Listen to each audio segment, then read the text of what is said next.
எண்ணாகமம் 19ஆம் அதிகாரம்.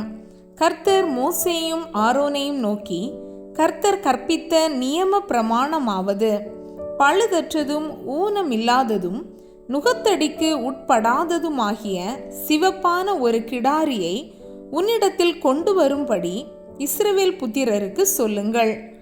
அதை எலெயாசார் என்னும் ஆசாரியனிடத்தில் ஒப்புக்கொடுங்கள். அவன் அதை பாளையத்துக்கு வெளியே கொண்டு போக கடவன். அங்கே அது அவனுக்கு முன்பாக கொல்லப்பட கடவது.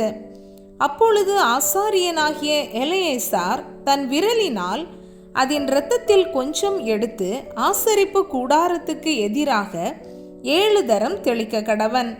பின்பு கிடாரியை அவன் கண்களுக்கு முன்பாக ஒருவன் சுட்டரிக்க வேண்டும். அதன் தோலும் அதன் மாம்சமும் அதன் இரத்தமும் அதன் சாணியும் சுட்டரிக்கப்பட வேண்டும். அப்பொழுது ஆசாரியன் கேதுரு கட்டையையும் ஈசோப்பையும் சிவப்பு நூலையும் எடுத்து கிடாரி எரிக்கப்படுகிற நெருப்பின் நடுவிலே போட கடவன். பின்பு ஆசாரியன் தன் வஸ்திரங்களை தோய்த்து ஜலத்திலே ஸ்நானம் பண்ணி அதன் பின்பு பாளையத்தில் பிரவேசிக்க கடவன். ஆசாரியன் சாயங்காலம் மட்டும் தீட்டுப்பட்டிருப்பான். அதை சுட்டரித்தவனும் தன் வஸ்திரங்களை ஜலத்தில் தோய்த்து ஜலத்திலே ஸ்நானம் பண்ணி சாயங்காலம் மட்டும் தீட்டுப்பட்டிருப்பான். சுத்தமாயிருக்கிற ஒருவன் அந்த கிடாரியின் சாம்பலை வாரிக்கொண்டு பாளையத்திற்கு புறம்பே சுத்தமான ஒரு இடத்திலே கொட்டி வைக்க கடவன். அது இஸ்ரவேல் புத்திரரின் சபைக்காக தீட்டு கழிக்கும் ஜலத்துக்கென்று காத்து வைக்கப்பட வேண்டும். அது பாவத்தை பரிகரிக்கும். கிடாரியின் சாம்பலை வாரினவன் தன் வஸ்திரங்களை தோய்க்க கடவன். அவன் சாயங்காலம் மட்டும் தீட்டுப்பட்டிருப்பான். இது இஸ்ரவேல் புத்திரருக்கும் அவர்கள் நடுவிலே தங்குகிற அந்நியனுக்கும் நித்திய கட்டளையாய் இருப்பதாக. செத்து போனவனுடைய பிரேதத்தை தொட்டவன் 7 நாள் தீட்டுப்பட்டிருப்பான்.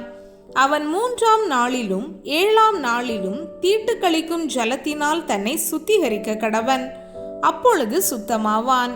3ஆம் நாளிலும் 7ஆம் நாளிலும் தன்னை சுத்திகரிக்காமல் இருப்பானாகில் சுத்தமாகான். செத்தவனுடைய பிரேதத்தை தொட்டும் தன்னை சுத்திகரித்து கொள்ளாதவன் கர்த்தரின் வாசஸ்தலத்தை தீட்டுப்படுத்துகிறான். அந்த ஆத்துமா இஸ்ரவேலில் இராமல் அறுப்புண்டு போவான்.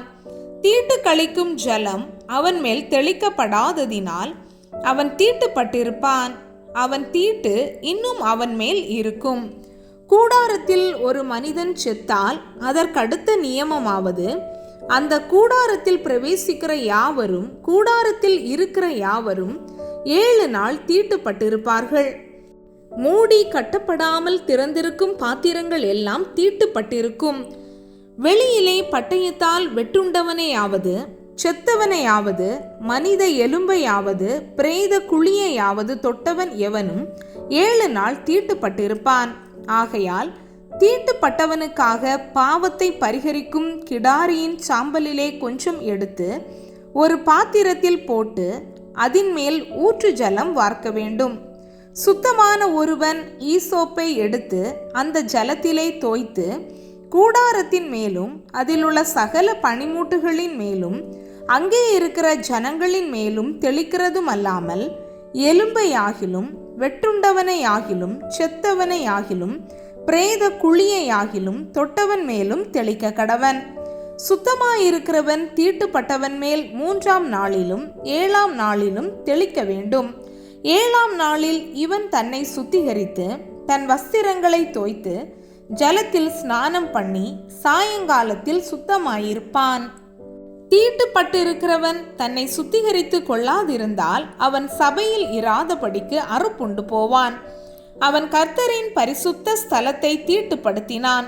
தீட்டு கழிக்கும் ஜலம் அவன் மேல் தெளிக்கப்படாததினால் அவன் தீட்டுப்பட்டிருக்கிறான். தீட்டு கழிக்கும் ஜலத்தை தெளிக்கிறவனும் தன் வஸ்திரங்களை தோய்க்க கடவன். தீட்டு கழிக்கும் ஜலத்தை தொட்டவனும் சாயங்காலம் மட்டும் தீட்டுப்பட்டிருப்பான். தீட்டுப்பட்டிருக்கிறவன் தொடுகிறவைகள் எல்லாம் தீட்டுப்படும். அவைகளை தொடுகிறவனும் சாயங்காலம் மட்டும் தீட்டுப்பட்டிருப்பான். இது உங்களுக்கு நித்திய கட்டளையாயிருக்கும் என்றார்.